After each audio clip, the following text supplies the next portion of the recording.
Vous êtes-vous déjà demandé pourquoi votre situation financière ne progresse pas? Pourquoi, malgré tout votre travail, l'argent semble vous glisser entre les doigts comme de l'eau? Peut-être vous posez-vous cette question: qu'est-ce qui bloque votre prospérité?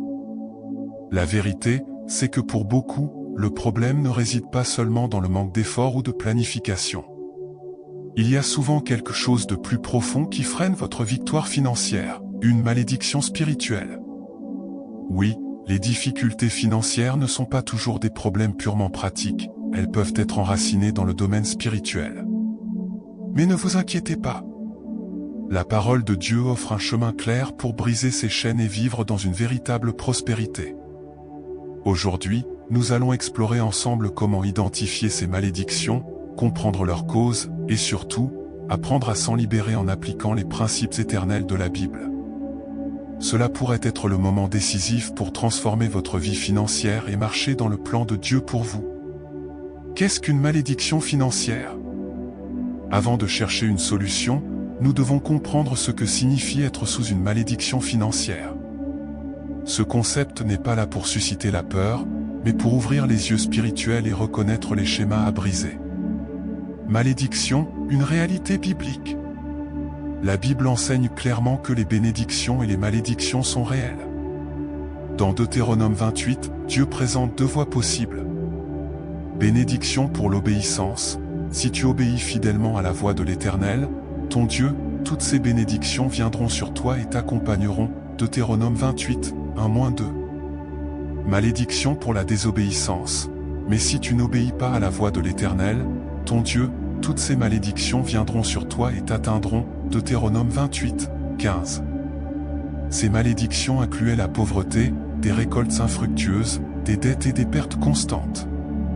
Aujourd'hui encore, même dans un contexte différent, ces principes spirituels s'appliquent. Vivre en dehors des voies de Dieu peut attirer des difficultés financières et des blocages spirituels. Les malédictions générationnelles. Saviez-vous que les pratiques erronées et les schémas familiaux peuvent se transmettre de génération en génération? Dans Exode 34, 7, il est écrit que l'iniquité des pères peut être visitée sur les enfants jusqu'à la 4e génération. Si vos ancêtres ont mal géré l'argent en idolâtrant les richesses ou en désobéissant à Dieu, cela peut avoir un impact sur vous aujourd'hui. Ignorez la sagesse de Dieu.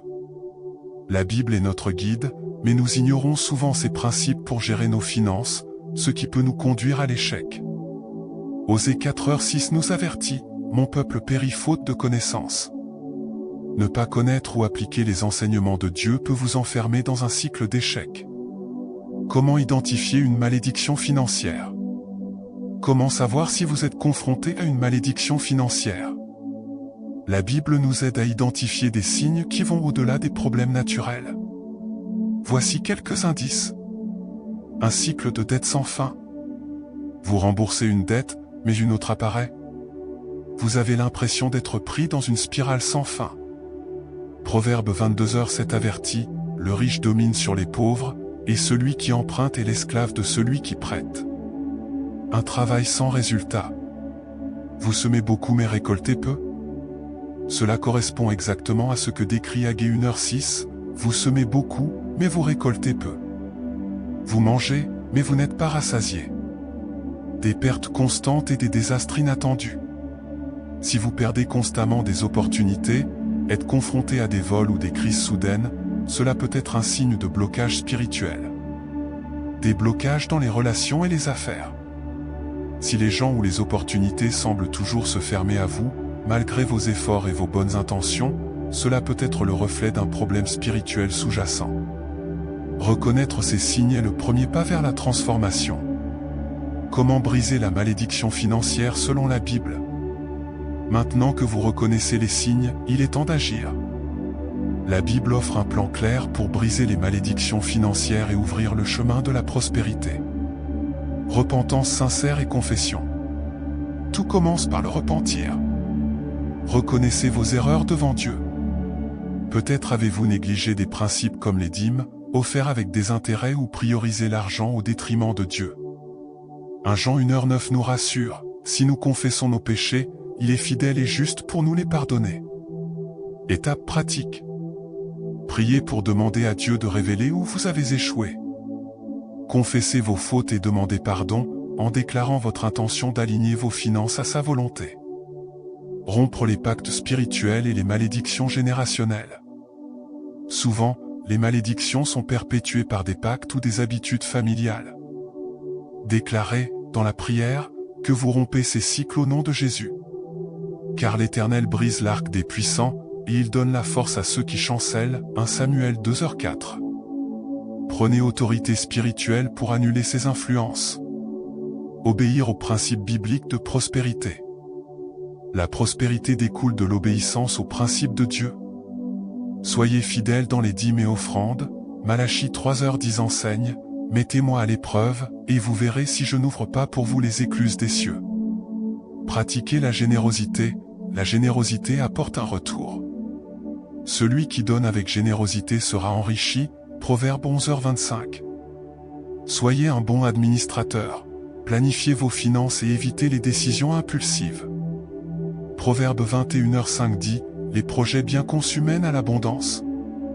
Transformez votre mentalité. Renouvelez votre esprit pour aligner vos pensées avec celles de Dieu. Déclarez des promesses de prospérité sur votre vie, comme Philippiens 4h19. Mon Dieu pourvoira à tous vos besoins. Mettre Dieu en première place.